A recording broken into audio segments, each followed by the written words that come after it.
말씀에 의하면 두 번 죽은 것에 대해서 나옵니다. 그리고 거기서 이제 살게 될 것이라 그렇게 말하고 있습니다. 첫 번째 죽음은 25절에 나와 있죠. 죽은 자들이 하나님의 아들의 음성을 들을 때가 오나니 곧 이때라. 듣는 자는 살아나리라 그렇게 말씀하고, 또 28절에 보면 이를 놀랍게 여기지 말라. 무덤 속에 있는 자가 다 그의 음성을 들을 때가 오나니 그렇게 말씀하면서 두 번 죽은 가운데서 살아나게 될 것이라 그렇게 말씀합니다. 우리 인생은 두 번 태어나야 온전하게 태어납니다. 오늘 이 부분은 제가 설명하지 않겠습니다. 언젠가 설명한 적이 있습니다. 또 사람은 두 번 살아야, 두 번 죽은 가운데서 살아나야 온전한 사람이 될 수 있습니다. 두 번 태어나야 하고 또 두 번 살아나야 한다는 것입니다. 첫 번째 죽음은 어떤 죽음이냐 하면 25절 죽음은요, 이것은 무덤 속에 가기 전이니까 살아있을 때 죽은 자입니다. 몸은 살아있지만 무엇이 죽은 겁니다. 무엇이 죽었겠어요? 우리 영혼이 죽었다고 말합니다. 사람들은 모르지만 하나님은 네 몸은 살았으나 네 영혼은 죽었다고, 네 마음은 죽었다 그렇게 말합니다. 이 죽음에 대해서 성경은 많이 기록하고 있습니다. 이 죽음을 성경은 죄와 허물로 죽었다고 그렇게 말합니다. 쉽게 말하면 죄와 허물이 우리 마음을 덮고 있는 겁니다.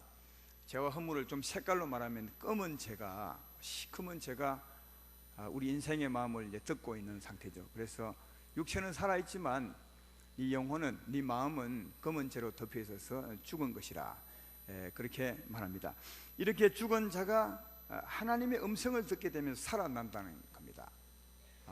그러면 사는 것은 어떤 것이겠습니까? 죽은 자가 검은 죄가 덮여 있는 것이 죽은 것이라면 이런 자가 하나님 음성을 때 살아난다는데, 그럼 살아나는 것은 어떻게 되는 것이겠습니까? 죽은 상태에서 되돌려지는 거죠. 검은 죄가 우리 마음을 덮고 있는 것이 죽은 것이라면 산다는 것은 이 덮고 있는 죄가 씻겨지는 겁니다.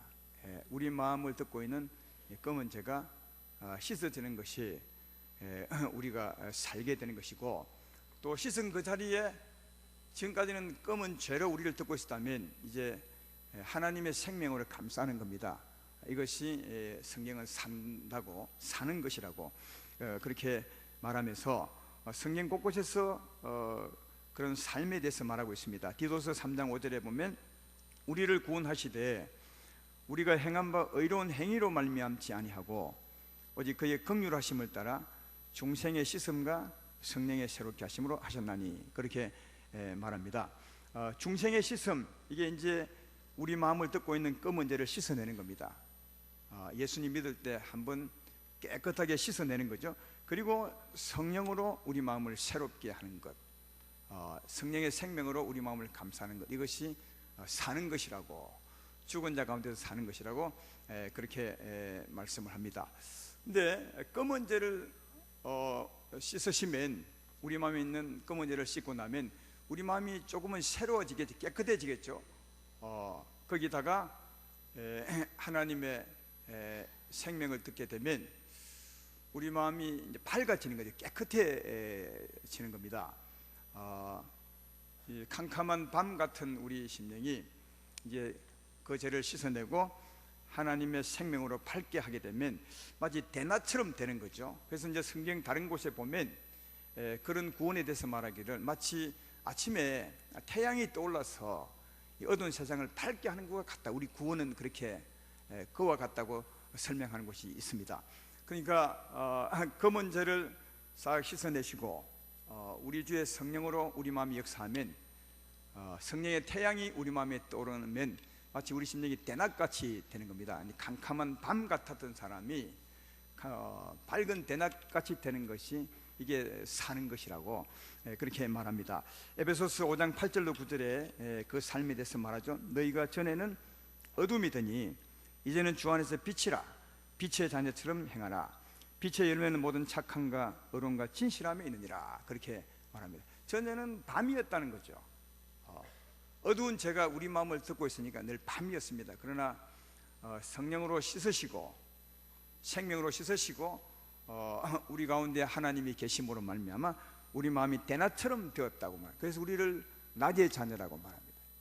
얼굴은 하나도 변하지 않았지만 이런 내적인 변화가 있습니다. 죽은 데서 살게 되고 어두운 데서 밝은 대낮처럼 되어서 이제 우리들을 낮의 아들이라, 빛의 아들이라 그렇게 말씀하게 되는 겁니다.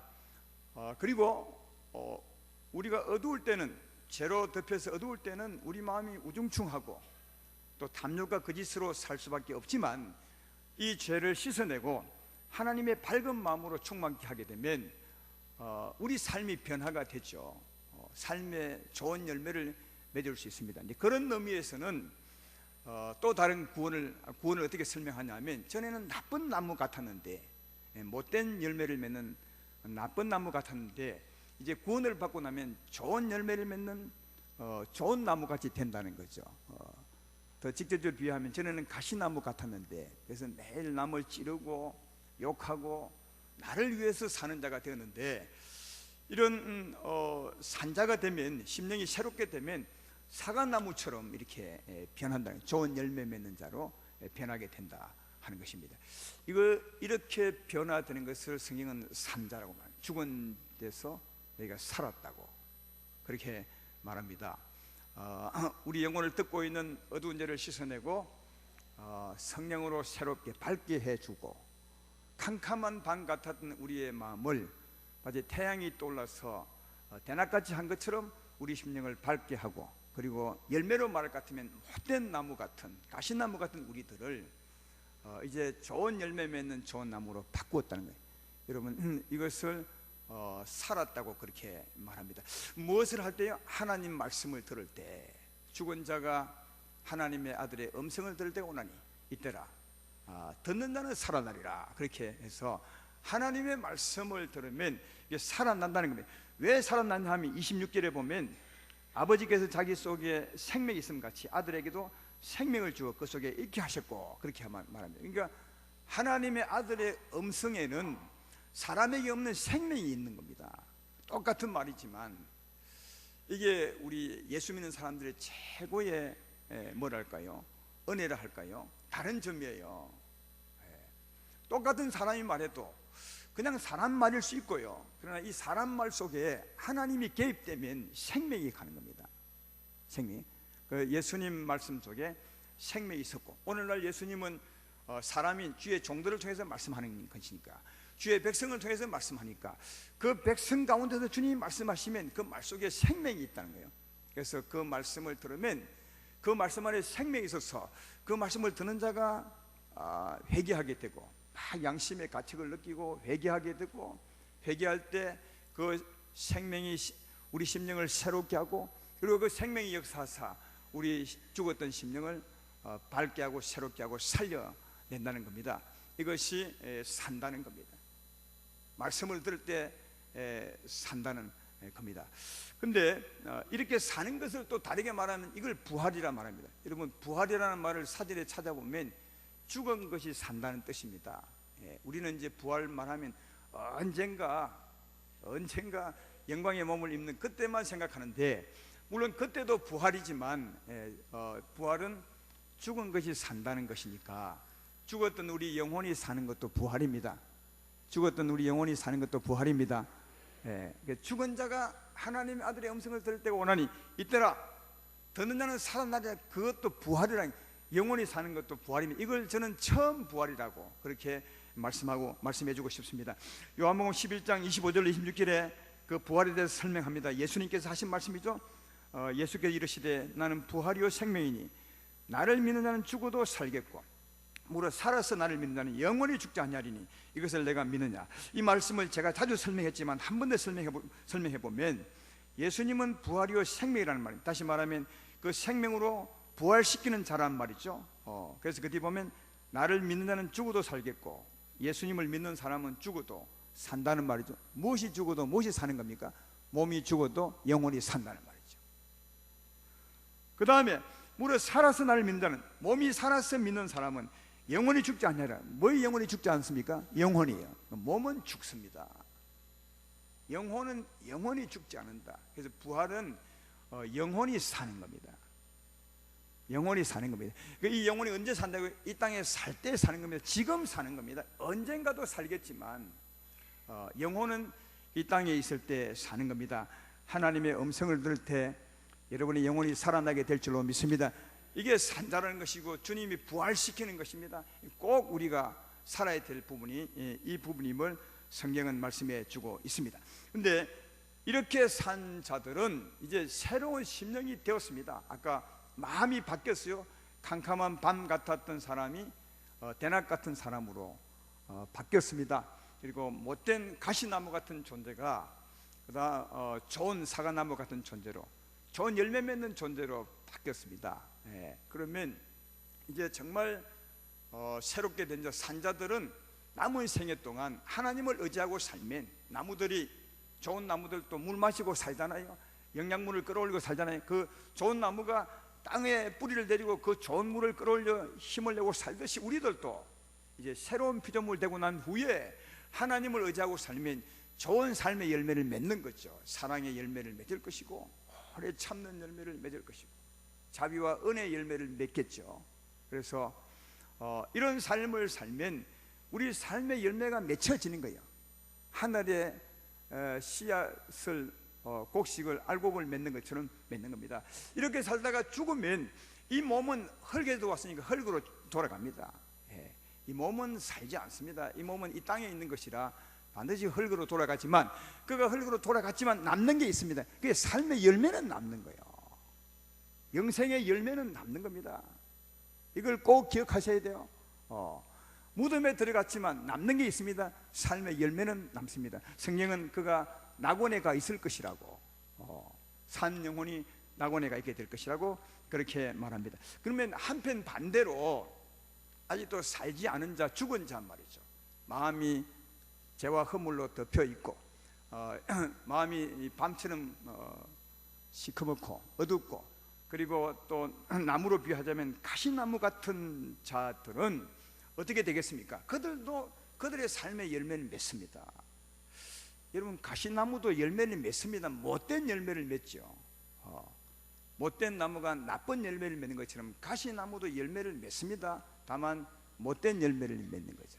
그래서 예수 믿어 산 자들은 좋은 열매를 맺지만, 안 믿고 아직도 죄 가운데 사는 자, 죽은 자로 사는 사람들은 나쁜 열매를 맺겠죠. 그들도 언젠가는 죽으면 몸은 흙으로 돌아갔죠.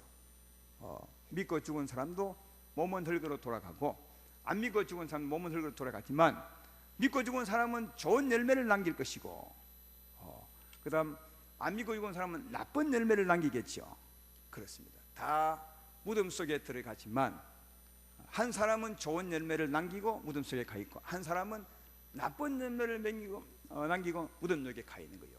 이게 죽은 후의 상황입니다. 이렇게 되지 않은 사람은 한 사람도 없습니다. 다 그렇게 됩니다. 그리고 세월이 지난 후에 어떤 일이 벌어지겠습니까? 그 다음 말씀이 그 말이요, 28절의 말씀이 그 말이죠. 이를 놀랍게 여기지 말라. 무덤 속에 있는 자가 다 그의 음성을 들을 때가 오나니, 선한 일을 행한 자는 생명의 부활로, 악한 일을 행한 자는 심판의 부활로 나오리라. 그렇게 말합니다. 무덤 다 들어가 있어요. 때가 되면 언젠가 하나님 음성이 또 들리는 거죠. 하나님 음성이 딱 들릴 때, 그때 이젠 어떤 일이 있냐 하면 어떻게 했어요? 아까 좋은 열매를 맺은 그 열매는 어떻게 되겠습니까? 생명의 부활로 나올 것입니다. 그러나 또 나쁜 열매를 남긴 그것은 심판의 부활로 나오게 될 것이다. 그렇게 말합니다. 여러분, 이게 맞잖아요. 우리들은 이제 흔히 부활 말할 때 이 부활을 가지고 늘 말하고 있었습니다. 이 부활, 언젠가 살 부활. 그런데 그때 부활은 무엇으로 결정되냐면 이 땅에서 어떻게 사느냐로 결정이 되는 겁니다. 이 땅에서 산자가 되면, 주의 음성을 듣고 산자가 되면 언젠가 생명의 부활로 나올 것입니다. 왜? 산자는 선한 일을 할 수 있어요. 좋은 나무처럼 되었으니까 좋은 열매를 맺을 수 있거든요. 그래서 이 땅의 산자는 언젠가 생명의 부활을 얻게 될 것이고, 이 땅에 죽은 자들은 나중에 심판의 부활로 나오게 될 것이라. 그래서 산자가 삽니다. 이 땅에서 산자가 삽니다. 이 땅에서 부활한 자가 나중에 부활합니다. 그래서 저는 부활한 자가 부활한다고 말합니다. 이 땅에서 영혼이 산자가 나중에 부활하는 거지, 좋은 열매를 남긴 그 좋은 열매가 자기 아름다운 형체, 생명의 부활을 내는 것이지. 그리고 나쁜 열매를 맺은 그 열매는 그 나쁜 열매처럼 어떻게 되겠습니까? 심판의 부활로 나오게 될 것이다. 그것입니다. 여기 보면 우리가 꼭 하나 알아야 될 것은 예수님 믿는 사람만 영원히 사는 것이 아니고요, 예수님 믿지 않는 사람도 영원히 삽니다. 사라지지 않아요. 우린 죽으면 사라질 것 같은데 안 사라지는 거죠. 몸은 사라집니다. 흙에서 왔기 때문에 사라지는데 살았던 삶의 열매는 안 사라지는 겁니다. 우리 영혼은 사라지지 않아요. 반드시 나중에 몸을 잊게 되는 겁니다. 우리말에 이런 말이 있지 않습니까? 콩 심은 데 콩 나고 팥 심은 데 팥 난다는 말이 있잖아요. 심으면 그 심은 생명이 싹을 내서 콩 심으면 콩이 나는 게 되고, 팥을 심으면 팥이 나게 되겠죠. 이걸 다르게 말하면 좋은 열매를 심으면 좋은 형체가 나오겠죠. 나쁜 열매를 심으면 나쁜 형체가 나오겠죠. 예, 그렇습니다. 예, 그래서 하나님의 생명으로 살았던 자, 그가 남긴 열매, 그 열매는 좋은 열매 아니겠어요?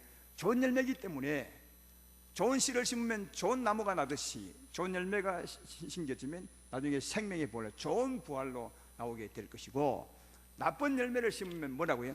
나쁜 열매가 나오게 될 것이다. 이게 여러분 부활입니다. 그러면 한번 생각해봐요. 여러분에게 좀 생각할 여지를 주겠습니다. 우리들은 하나님 믿어서 하나님의 생명으로 살았습니다. 믿으면 아멘 합시다. 하나님의 생명 열매를 맺어서 하나님의 형상을 가진 열매를 맺은 겁니다. 좋은 알곡처럼 좋은 열매를 맺었어요. 그러면 나중에 이 알곡처럼 이제 심어 놓은데 무덤 속에 있는데 나중에 주의 음성이 들을 때 이것이 살아나지 않겠습니까? 그 씨앗의 형체를 이루겠죠. 콩 심은 데 콩 나듯이 말이죠. 우리가 심은 우리가 생명의 형체를 이루게 되겠죠. 그 형체는 그러면 누구의 형상으로 나오겠어요? 누구의 형상으로 부활되겠어요? 하나님의 형상이지. 왜? 하나님의 생명이니까 하나님의 형상이지. 근데 여러분 콩 생각한 거 아니에요? 콩은 콩씨이기 때문에 콩이 나오는 거, 우리는 하나님의 씨니까 하나님의 형상이 나오죠. 이해가 되죠? 다만 식물로 씨앗으로 비유해서 설명하는 것 뿐입니다. 그래서 하나님의 생명을 남기고 죽었으므로 나중에 하나님의 음성 때가 되면 하나님의 형상으로 부활되게 되는 겁니다. 그래서 요한 1서 3장 2절에 이렇게 말하고 있지 않습니까? 사랑하는 자들아, 우리가 지금은 하나님의 자녀라. 장래에 어떻게 될지는 아직 나타나지 아니하였으나, 아직 장래에 어딘지 모르죠. 그러나 그가 나타나시면 우리가 그와 같을 줄을 아는 것은 그의 참모습 그대로 볼 것이기 때문이라. 그러니까 지금은 우리가 어떤 모습으로 나타날지 몰라요. 안 봤으니까. 그러나 분명한 것은 나중에 누구 모습으로? 예수님과 같은 모습으로 나타날 것이다. 하나님의 형상으로 나타날 것이다. 왜? 하나님의 생명을 가졌으니까 당연히 하나님 모습으로 나타나죠. 콩 심은 데 콩이 나지, 콩 심은 데 팥이 납니까? 하나님의 생명으로 부활이 되는 겁니다. 그래서 산자가 너무너무 중요하다는 거예요. 그러면 반대로 하나님 안 믿는 사람들은 하나님 생명이 없거든요. 탐욕과 거짓과 불의, 강박함과 사나움과 간사함과, 여러분 이런 형상은 주로 누구에게 있습니까? 자주 제가 설교할 때 설명했잖아요. 사랑과 희락과 화평과 이런 것은 하나님 형상이지만 욕심과 탐욕과 거짓과 사나움과 미련함과 간사함, 이런 것은 어디에서 주로 발견하죠? 이건 짐승에서 발견하는 겁니다. 그래서 이렇게 사는 사람을 어떻게 사람이 짐승처럼 사느냐, 그런 말 많이 하죠. 이게 짐승의 형상이야. 그러니까 안 믿는, 우리가 전에 안 믿을 때 이런 마음으로, 이런 어둠이 우리 마음을 덮고 있었으므로 마치 밤처럼 캄캄한 그때는 나쁜 나무처럼 이런 삶을 살지 않았냐, 그것입니다. 그러면 그런 삶의 열매를 남기고 이제 죽었어요. 나중에 이 열매도 나중에 부활될 것이라, 심판의 보라 나올 것이라 할 때, 그러면 그 생명의 모습은 어떻게 부활되겠냐고요. 우리는 하나님의 생명을 가졌으니까 하나님의 형상으로 부활되겠죠. 그러면 안 믿는 사람도 분명히 씨앗을 남겼는데 못된 시지만 그건 어떻게 부활되겠냐고요. 여러분 상상에 맡겨. 그게 심판의 부활. 이게 심판의 부활에 대한 모양은 설명하지 않았는데 생명의 부활과 심판의 부활은 완전히 다른 겁니다. 씨앗이 다르기 때문에. 근데 이 부활을 자세히 설명한 곳이 있습니다. 고린전서 15장 35절로 42절에 이런 성경을 펴도 좋고요, 말씀이 나올 겁니다. 고린전서 15장 35절 42절에 보면 좀 길지만 제가 읽어볼게요. 이게 부활에 대한 겁니다. 누가 묻기를 죽은 자들이 어떻게 다시 살아나며 어떠한 몸으로 오느냐 하리니, 어리석은 사람아, 내가 뿌리는 씨가 죽지 아니하면 살아나지 못하겠고, 또 내가 뿌리는 것은 장래의 형체를 뿌리는 것이 아니요 다만 밀이나 다른 것이 알맹이 뿐이로되 하나님이 그 뜻대로 그에게 형체를 주시되 각 종자에게 형체를 주시느니라. 이게 부활을 설명하는 겁니다. 부활은 된다는 거예요. 많은 사람들이 죽은 자가 어떻게 삽니까? 이 덩신 같은 놈아, 네가 농사 지어봤지 않느냐? 농사 씨앗을 땅에 묻으면 완전히 묻어버려, 썩어버려. 여러분, 이게 씨앗을 묻으면 씨앗이 썩습니다. 껍데기는 썩죠. 근데 그 씨앗 안에 이 생명이 있어요. 생명. 그 생명은 살아나는 거예요. 그래서 죽어야 살아나는 겁니다. 여러분, 씨앗이 죽지 않고 사는 게 있습니까? 없어요. 죽어야 그 안에 있는 생명이 솟아나서 그 씨앗의 형체를 이룬다는 거예요. 하나님이 그렇게 만들었다는 겁니다. 그러니까 반드시 죽으면 산다는 겁니다. 우리도 마찬가지죠. 육체에 있고 살았는데 하나님의 생명을 받았어요. 영생을 얻었어요. 여러분, 예수 믿는 것은 영생 얻는 겁니다. 하나님의 생명을 얻는 것입니다. 믿으면 아멘 합시다. 그러니까 우리는 육체 안에 마치 씨앗처럼 생명을 가지고 있는 거죠. 이 몸이 죽어, 씨앗처럼 땅에 묻혀. 육체는 씨앗이 껍데기처럼 흙으로 다 돌아가요. 그 안에 생명이 있다는 거예요. 그 생명이 살아나서 우리의 부활의 몸이 될 것이라는 겁니다. 언제요? 하나님 음성이 들릴 때. 여러분, 심었다가 아무 데나 나는 게 아닙니다. 이게 우리 이 세계를 보십시오. 겨울에 씨가 납디가 안 나잖아요. 봄이 되면, 때가 되면 따뜻한 기운이 온 대지를 적시면 아무도 없는 같은 그 땅에서 막 솟아납니다. 때가 되면 따뜻한 봄 기운이 서리면 솟아나는 것처럼 우리 사람의 부활은 언젠가 하나님의 음성이 들을 때 그때 살아나게 될 것이라고 그렇게 말하죠. 그러니까 부활, 죽으면 끝이 절대로 아닌 것은 사람 안에 생명이 있는 겁니다. 좋은 생명이 있고 나쁜 생명이 있는 겁니다. 그래서 반드시 살아나게 될 것이라고. 죽은 자가 어떻게 삽니까? 묻는 사람에게 오늘 이 성경은 좀 표현을 잘했죠. 누가 묻기를 어떤 몸으로 오리라 하냐, 어리석은 자여, 이렇게 했는데 사실은 어리석은 자가 아니라 야, 이 덩신 같은 놈아, 그렇게 말한 겁니다. 네가 이 세상에 살면서 그걸 모르느냐. 그래서 부활이 된다고 말하고, 그 다음에 중요해요. 그 다음 읽었던 그 다음에 보면 하나님이 그 뜻대로 형체를 주시되 각 종자에게 형체를 주시느니라. 그 다음에 화면을 내봐요.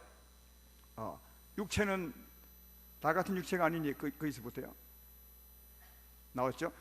육체는 다 같은 육체가 아니니 하나는 사람의 육체요, 하나는 짐승의 육체요, 하나는 새 육체요, 하나는 물고기 육체라. 그 다음에 뭐예요?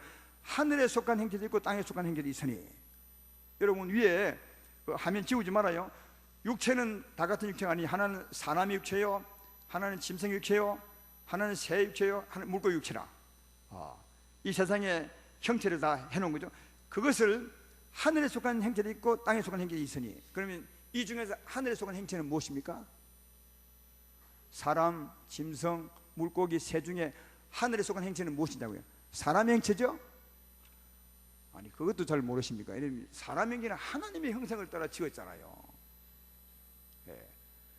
여러분, 이 세상에 많은 형체 있지만 사람만 하나님의 형상, 하늘의 형상을 따라 지은 겁니다. 제가 이해되면 아멘 합시다. 그 다음 나머지는 짐승, 새, 이런 건 전부 땅의 형상이에요. 그러니까 두 가지로 나누면, 이 세상에 많은 형체를 두 가지로 나누면 하나는 하나님의 하늘의 형체, 하나는 뭐예요? 땅의 형체입니다. 하늘의 형상은 사람입니다. 사람만이 하나님의 형상을 입은 것이고, 나머지는 전부 땅의 형상, 짐승의 형상이라 그런다. 새도 짐승이죠. 물고기도 짐승에 속하는 겁니다. 짐승, 이 두 가지로 나누게 되는데, 그 다음이 중요해요. 그것처럼 그 다음 하늘에 속한 것의 영광이 따르고 땅에 속한 것의 영광이 따로 있으니, 그렇게 돼 있어요. 이건 부활을 말하는 거예요. 이 땅에 두 가지 형상이 있는 것처럼 부활도 마찬가지로 하늘에 속한 부활의 형상을 입은 자가 있고 땅에 속한 부활의 형상을 입을 자가 있다는 거예요. 그걸 설명하는 거예요. 그 뒤에 보면 부활도 이와 같으니 그리 설명해요. 그러니까 여러분, 우리 부활은 이 세상에 많은 사람이 살지만 두 가지 형체로 부활되는 겁니다. 하나는 하나님의 형상으로 부활되고 하나는 무슨 짐승의 형상으로 부활되는 거예요. 그렇잖아요. 생명이 그런데 우리는 하나님의 생명을 가졌다면 안 믿는 사람은 짐승의 생명을 가졌으니까 당연히 짐승의 형상으로 부활되죠. 우리는 하나님의 형상으로 부활되지만 두 가지 형상으로. 여기서 여러분 우리가 조금은 이해할 수 있는 게 이게 불교의 윤회설이에요. 윤회설은 어떤 거냐면 사람이 살다가 세월이 억만급 지나면 이 사람이 쥐가 되거나 동물이 된대요. 동물이요. 예. 그게 윤회 아닙니까? 또 동물된 놈이 또 돌면 또 사람이 이렇게 하는데 그건 잘못 본 겁니다. 윤회되는 것이 아니라 뭐야? 콩 심은 데 콩 나고 팥 심은 데 팥 나듯이 생명의 부활을 설명한 겁니다. 다만 그들은 우리 편은 못 본 거죠. 하나님의 형상으로 부활된 걸 못 보고 사람이 짐승이 되는 그건 본 거예요. 그 부분만. 아시겠어요? 윤회되는 것이 아니라 생명의 씨의 부활이 되는 겁니다. 이게 하나님 말씀대로. 그들은 볼게 하나님 형상은 보지 못하는 거 아니겠습니까? 안 믿는 쪽이니까. 그러니까 제가 보기에는 어쩌면 안 믿는 쪽을 본 것 같아요. 누군가가. 그 사람이 짐승이 되는 거예요. 나중에 보니까.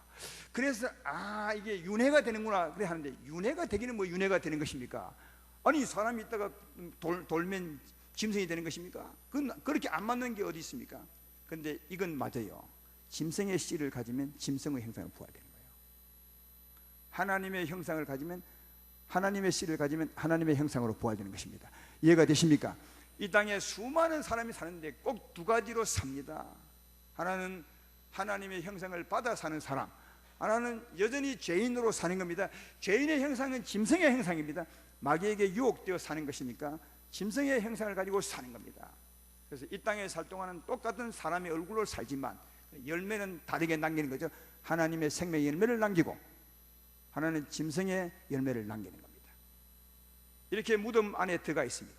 언젠가 주의 음성이 될 때가 올 때 그때 하나님의 생명의 열매는 하나님의 형상으로 부활될 것이고 그렇지 않은 자는 누구라고요? 짐승의 형상으로 나올 것이라고요.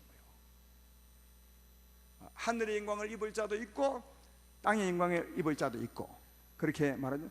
그리고 또 하늘의 영광을 입는 자 중에서도 고린도서 15장 40절입니까?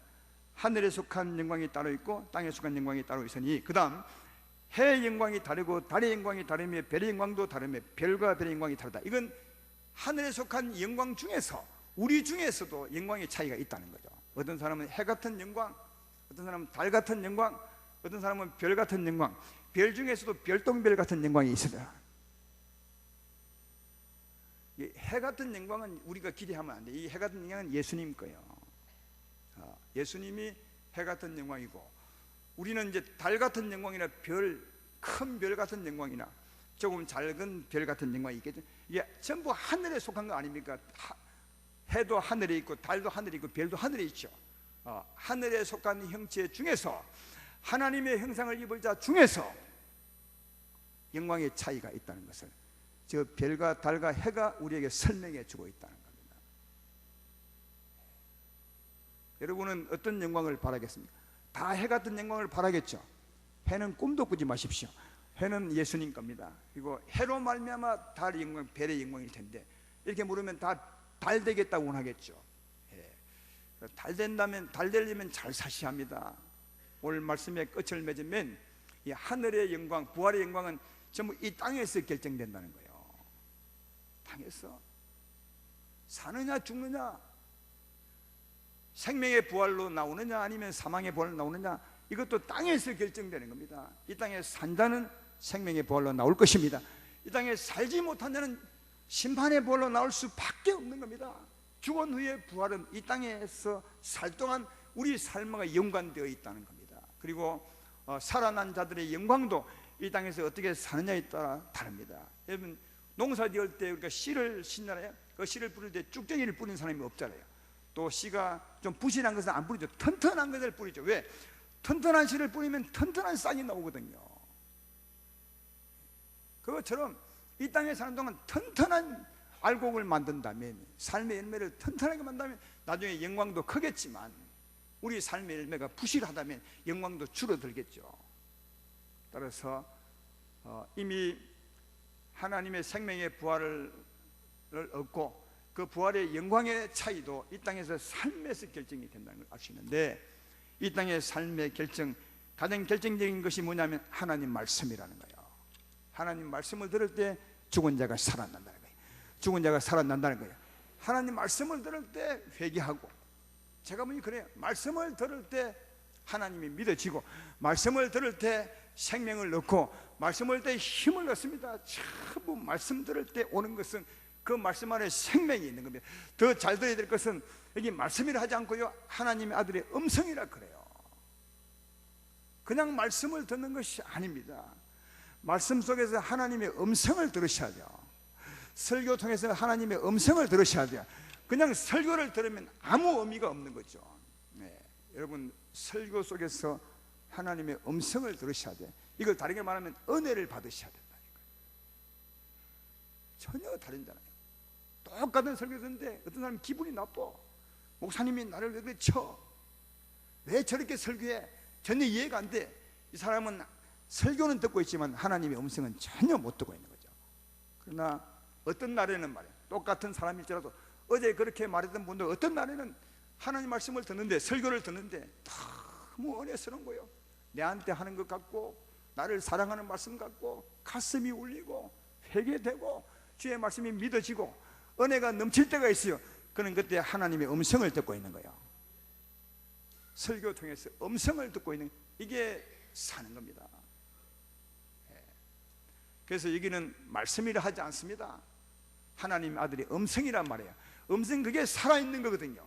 내가 이런 말이 영이요 생명이라. 예수님이 자기 이런 말이 영이요 생명을 했어요. 그냥 말씀이 아니에요.